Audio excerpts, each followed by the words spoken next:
¿Qué tal? ¿Cómo les va? Bienvenidos este viernes a La UNAM Responde. Cerramos una semana más, como siempre, con recomendaciones culturales, también conociendo la historia de mexicanos que se encuentran del otro lado de la frontera y para saber cómo han sido tocados por esta crisis de salud en muy distintos sentidos. Y bueno, por supuesto, esta situación de crisis, además de enfrentarla, ha servido de ejemplo para saber cómo poder actuar ante otras emergencias. Sobre esto, hace unos días, la Organización Mundial de la Salud hablaba sobre la posibilidad de replantear y darle independencia a algunas naciones con respecto a las acciones a seguir.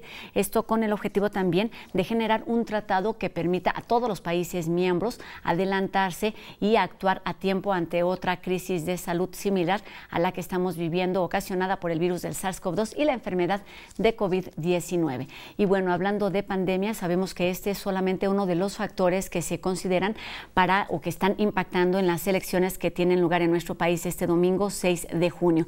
Y pues es importante darle seguimiento, acompañamiento a este que es un proceso complejo. Intentaremos explicar por qué de la mano de nuestro invitado de hoy, que es miembro del Instituto de Investigaciones Jurídicas de nuestra universidad, donde se lanzó el proyecto Análisis Electoral 2021.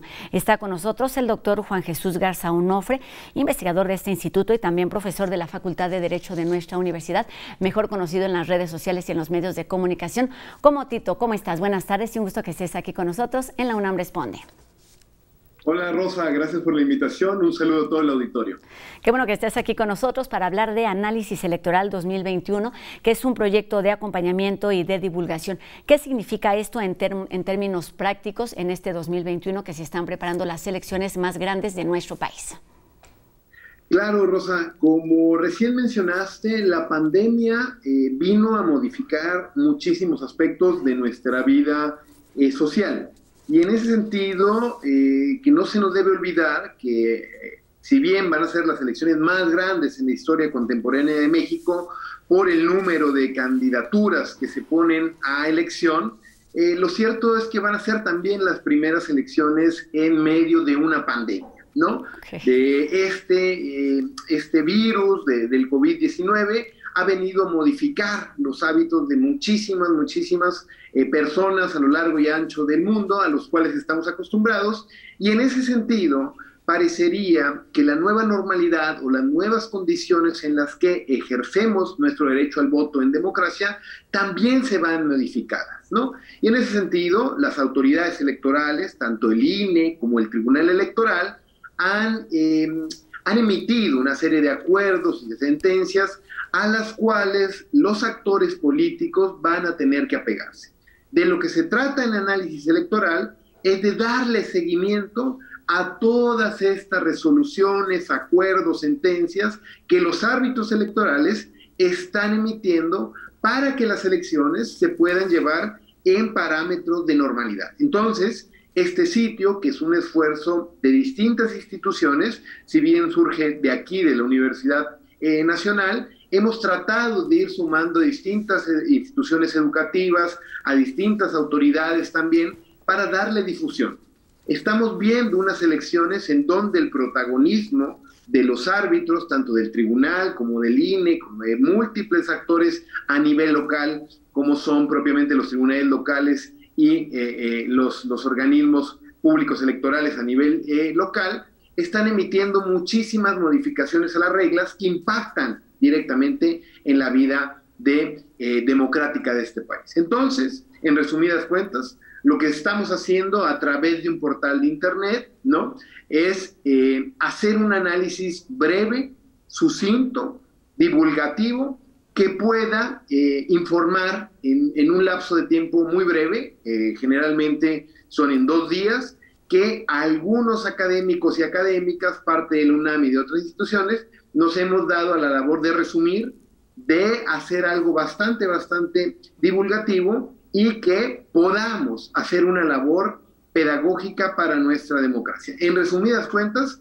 de eso se trata el portal Análisis Electoral 2021.juridicas.unam.mx. Tocas conceptos muy importantes como es el de la divulgación, que está directamente relacionado con crear o generar una población, una ciudadanía informada, que además está a su vez directamente relacionado con la democracia. Cuando pensamos en elecciones, pensamos únicamente en el voto, y en este momento y en todo momento es importante todos los procesos que se dan antes y después. Platícanos cuál ha sido su experiencia y cuáles son esos temas de los que se han ocupado durante estos meses previos a las elecciones. Claro que sí, con mucho gusto, Rosa. La verdad es que parecería, o desde hace mucho tiempo, nos han querido vender esta idea de que los derechos políticos y electorales se resume a votar. Votar parecería que es principio y fin de la democracia. Y si bien es uno de los momentos más importantes, debido a la tecnificación del derecho electoral, a la forma en cómo está estructurado el sistema democrático electoral en México, hay muchísimas reglas que te hablan de participación política y de la manera en cómo se pueden involucrar distintos actores políticos y los ciudadanos y las ciudadanas en el ejercicio de la democracia. En ese sentido, los temas que hemos estudiado son propiamente aquellas sentencias y aquellos acuerdos del Tribunal Electoral y del Instituto Nacional Electoral que afectan los derechos de participación política, ¿no? Algunos ejemplos de lo que hemos estudiado y de los que han sido propiamente estudiados es el tema de la sobrerepresentación. Son temas de cómo los diputados plurinominales se van a asignar. Hay que recordar que nuestro voto no solo depende una elección directa, sino también una elección plurinominal en el sentido de que la votación efectiva va a conformar las cámaras. Bueno, el INE emitió unas reglas para que la cantidad de plurinominales no rebase, como ha sido en las últimas 3 ocasiones, la cantidad total de diputados y de diputadas que se van a asignar en la Cámara de Representantes, ¿no? También hablamos de declaraciones que ha tenido el presidente de la República y que los árbitros electorales consideran que afectan la equidad en la contienda. Esto hay que analizarlo y esto hay que saber que cuando tengamos propiamente condiciones para hablar de igualdad, para hablar de algún momento en las elecciones que se pueda hablar de una cancha pareja, esto es cuando todos los actores políticos se apegan a las reglas y deciden respetarlas y aplicarlas de buena manera. En ese sentido, también hemos hablado de la utilidad de la declaración 3 de 3, de por qué es importante, si bien no es obligatorio, por qué es importante que las candidatas y los candidatos puedan evidenciar y exponer cuáles son su patrimonio y cuáles son sus conflictos de intereses, ¿no? También hemos hablado de las polémicas pérdidas de registro, ¿no? Como el caso de quien fuera el candidato gobernador, el precandidato Félix Salgado Macedonio en Guerrero, y también en Michoacán, Raúl Morón, ¿no? Entonces, digamos que los temas son bastante amplios y hay que recordar que el voto es solamente un eslabón, Rosa, de la larga cadena que enarbola nuestra democracia. Los árbitros fijan las reglas, cambian las reglas, los partidos políticos litigan esas reglas por estar a favor o en contra, y en ese sentido hay que hacer una labor de muchísima divulgación para que el voto sea informado y para que el voto sea ejercido en condiciones que realmente la ciudadanía pueda saber que se ejerce un sufragio, un derecho político en libertad y con todas las garantías de que este va a ser velado por las autoridades electorales. Y que ese voto debe prepararse tiempo antes y que tiene un impacto también tiempo después. Considerando esto, por supuesto, y como se han ido dando las elecciones en los tiempos modernos en nuestro país, ¿cuál es la responsabilidad de la academia, de una institución como el Instituto de Investigaciones Jurídicas y los demás que están participando en este proyecto universitario y de divulgación? Es una gran pregunta, Rosa, y te la agradezco que la hagas. Lo cierto es que parecería que muchas veces la academia parecería estar un tanto alejada de la práctica y de esta tarea que se encarga de hacer mucha pedagogía y educación cívica. Por eso el esfuerzo es interinstitucional, el esfuerzo no es propiamente de carácter científico, no, sino divulgativo, ¿no? La verdad que la propia naturaleza del derecho electoral, de la democracia en México, ha generado que solamente algunos expertos, algunas expertas tengan el monopolio de entender qué es lo que pasa. Son tantas las reglas, son tantos los procedimientos, han cambiado constantemente, cada 6 años se renueva la ley electoral, se reforman los procedimientos, las instituciones, y en ese sentido, nuestra labor como académicos y académicas comprometidas con una divulgación más amplia, que no solamente nos hablemos entre pares, sino que llegue a toda la comunidad que conforma este país, que es amplia, que es un territorio bastante desigual, que es sobre todo plural. La idea es hacer escritos breves, es hacer escritos que te resuman una sentencia de 120 páginas, hacerlo en 3 páginas, hacerlo de manera atractiva, sugerente y sobre todo también con mucha comunicación a través de redes sociales o a través de foros de discusión. Por eso mismo en la página de Análisis Electoral 2021 se ha abierto y se ha habilitado un espacio para que cualquier persona que tenga alguna pregunta, que quiera emitir algún comentario y demás, tal, lo pueda hacer con toda libertad. Esa yo creo que es una de las principales tareas y de las principales labores de la academia actualmente en estos tiempos. La academia, el trabajo científico, el trabajo intelectual, debe tener una utilidad enfocada en la sociedad. Entre más y mejor sea el análisis que hagamos, que llegue a más personas, en definitiva, nuestra labor como personas que deben estar abocadas a construir puentes más igualitarios en una sociedad cada vez más desigual, claramente tiene que pasar por hacer un trabajo pedagógico y de divulgación a cualquier persona. No solamente hablarnos entre nosotros, tendremos espacios para hacer seminarios, para publicar artículos científicos y más.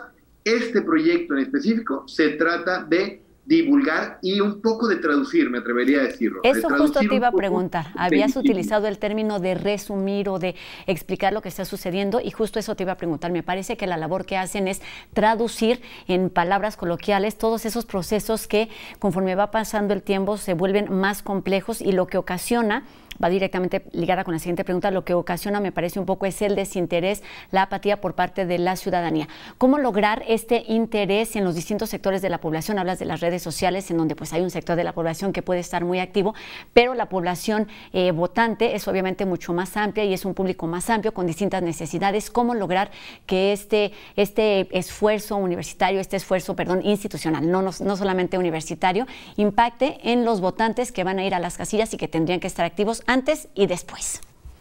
Claro, no. La pregunta es muy pertinente porque parecería que cada vez más existen burbujas, ¿no? Por hacerlo de alguna manera.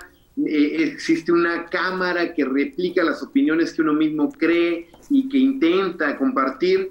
Y en ese sentido, el esfuerzo, si bien tiene una vocación universitaria, surge propiamente de la universidad y después vamos sumando actores y demás, lo cierto es que por eso estamos en colaboración propiamente con el Instituto Nacional Electoral, estamos tratando de tener cada vez más convenios y más puentes de colaboración con otras instituciones para llegar a donde más se pueda. Si bien propiamente estos son trabajos escritos, ensayos breves, ¿no? De manera sencilla, de manera bastante resumida, que revisamos varias veces para tratar de que realmente los pueda entender cualquier persona que no necesariamente esté versada en derecho electoral, sino simple y sencillamente que tenga interés en tener una participación mucho más activa en democracia.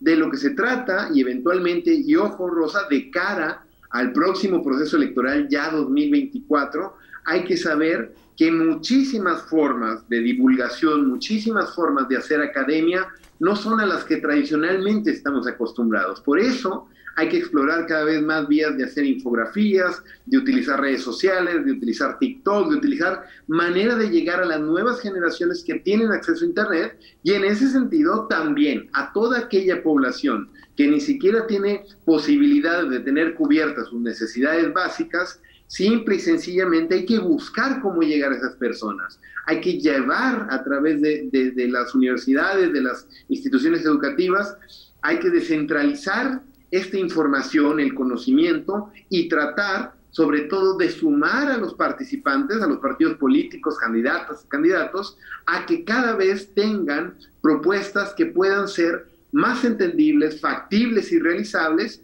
y no solamente retórica. Yo creo que cuando los candidatos y las candidatas sepan la importancia de poder que sus propuestas lleguen a la más cantidad de personas, pero no a través de bailes, no a través de haciendo ridículos, no por ahí, sino a través de realmente cosas factibles, que se puedan evaluar, que podamos desde otros sectores decir si es posible. Yo creo que en ese sentido vamos a poder construir una mejor democracia y un mejor ámbito para poder ejercer nuestros derechos político-electorales. Nos queda tiempo solamente para una pregunta más y te voy a poner distintos puntos sobre la mesa que espero queden un poquito claros, que tiene que ver con las redes sociales, con la polarización, con el discurso, y que son todos esos factores que en los tiempos más recientes están también impactando directamente en las elecciones, en los resultados, en la forma de hacer política, en la forma de hacer campaña y en la dinámica misma de convivencia, vamos, en tiempos electorales. Claro que sí, Rosa. Una reflexión quizá muy general es que no está mal esta polarización, ¿no? Por lo menos yo veo sano que en un entorno democrático cada vez las personas estén tomando conciencia sobre lo público y sobre la noción que es tan importante de que el Estado debe ser un ente en el que todos tenemos que tener alguna opinión al respecto. Esta idea elitista o esta idea donde los técnicos siempre han tenido alguna opinión y quieren monopolizarle y demás, va quebrando los puentes en donde todos somos parte de una comunidad, ¿no? Esta comunidad desigual, plural, diferente, muchas veces choque profundo, ideológico, ¿no? Yo creo que es sano para la democracia. En ese sentido, el derecho al voto, el ejercicio de la democracia, las reglas de lo que ponen los árbitros y que interpretan y que aplican, cada vez debe entenderse como eso es propiamente la esencia de la participación y de la democracia.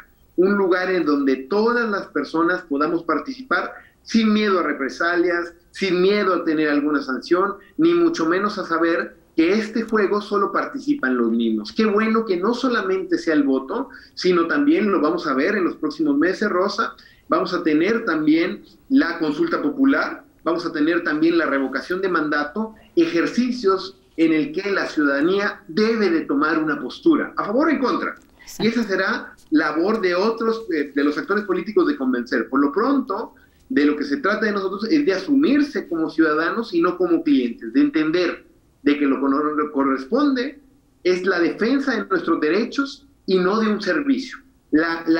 Asimilar lo público, abrazar lo público y saber que todas las personas debemos de participar en democracia, no solamente a través del voto, sino externando nuestras opiniones, sino teniendo alguna idea sobre los temas particulares sobre que hablan los candidatos, es sano. Hay que quizá saber en cuenta que hay reglas, que hay límites, que a veces conviene ser prudentes y demás. Yo creo que sobre eso estamos construyendo una democracia cada vez que llegue realmente a democratizarse y no solamente a un sector de la población. Hay que participar y hay que participar en el proceso completo, y con esto entiendo que este proyecto de análisis electoral 2021.jurídicas.unam.mx seguirá abierto aún después de este 6 de junio, el domingo, lo que sucederá después con estas elecciones. Ya hablas incluso de lo que sucederá también en el 2024, ¿verdad?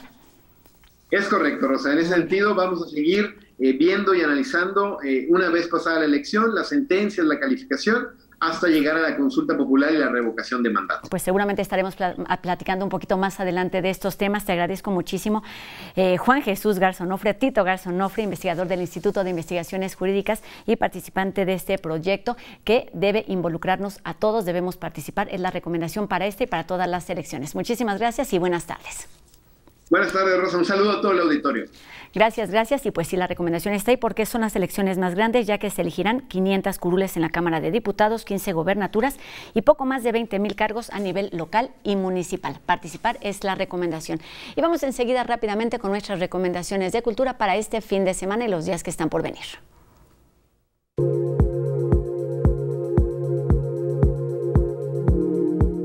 Michel Descombey es recordado por haber encontrado en México un espacio de creación y libertad para la danza a través, por ejemplo, de la formación de decenas de generaciones.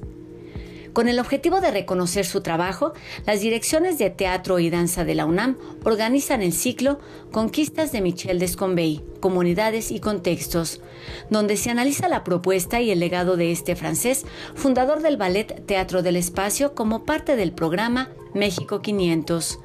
Conformación de comunidades de trabajo en torno a la creación dancística es el título de la mesa que se llevará a cabo este 9 de junio y que se complementa con un documental donde el coreógrafo y otros bailarines conversan sobre el proceso de montaje. Conquistas, creación escénica, inspiración y reflexiones sobre el cuerpo son algunos de los conceptos que se tocarán en las siguientes mesas programadas para los miércoles del mes de junio.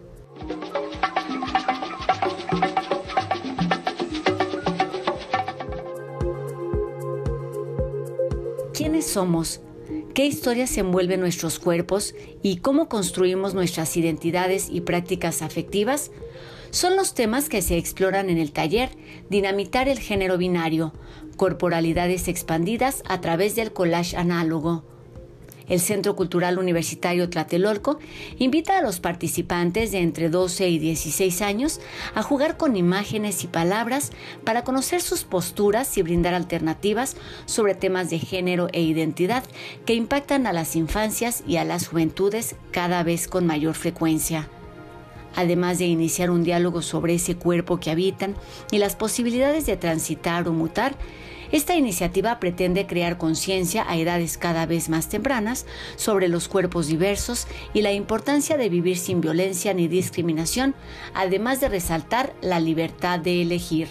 Forzarlos a que se mantengan en un estereotipo de género al cual no pertenecen puede lastimar su autoestima, imagen corporal y su relación. Y en la historia de hoy, Flavio nos lleva a conocer el trabajo que se está realizando en la ventanilla de vacunación allá en el Consulado de la Ciudad de Los Ángeles. Vamos a conocerla.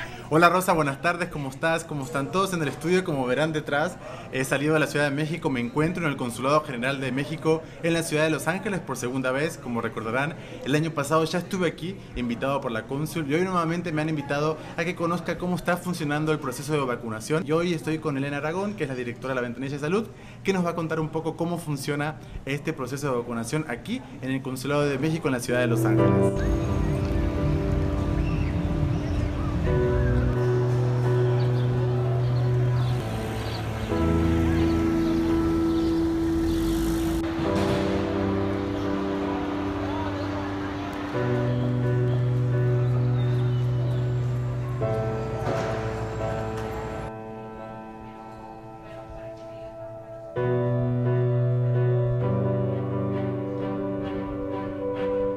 Mi nombre es Elena Aragón, soy la directora de la Ventanilla de Salud en el Consulado General de México en Los Ángeles.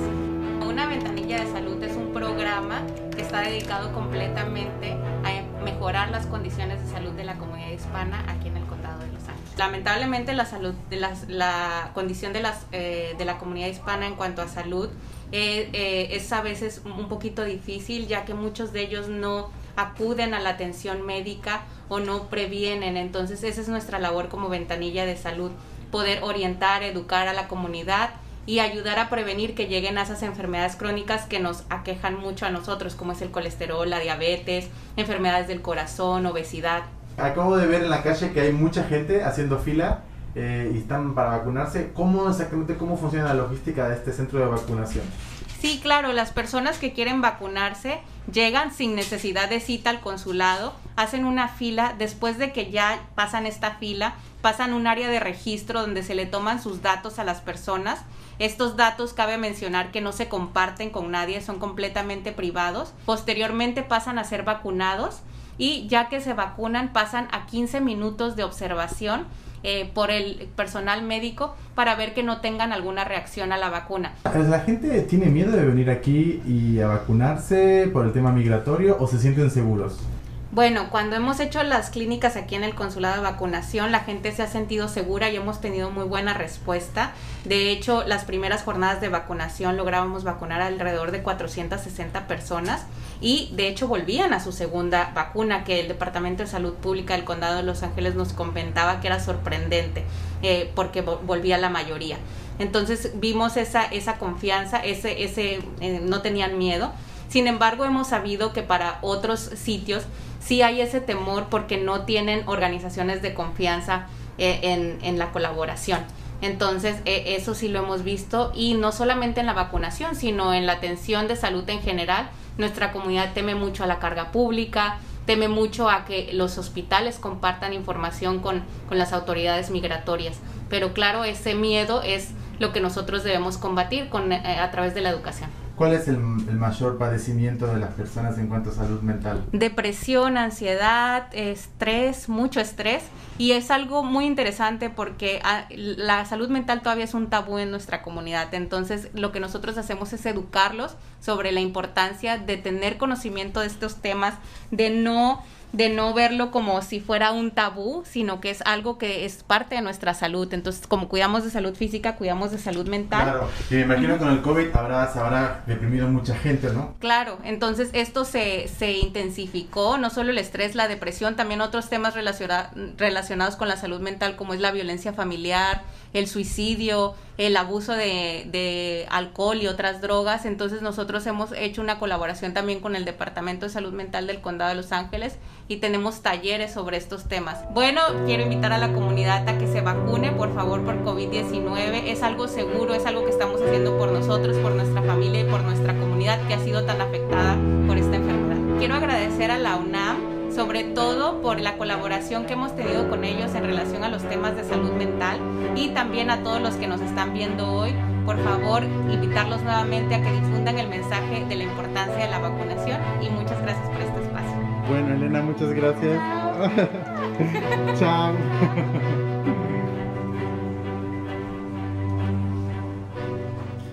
La UNAM participando en temas más allá de nuestras fronteras, y aquí solamente una parte del trabajo que se realiza en el Consulado de Los Ángeles, una de las muchísimas historias que se viven del otro lado de la frontera.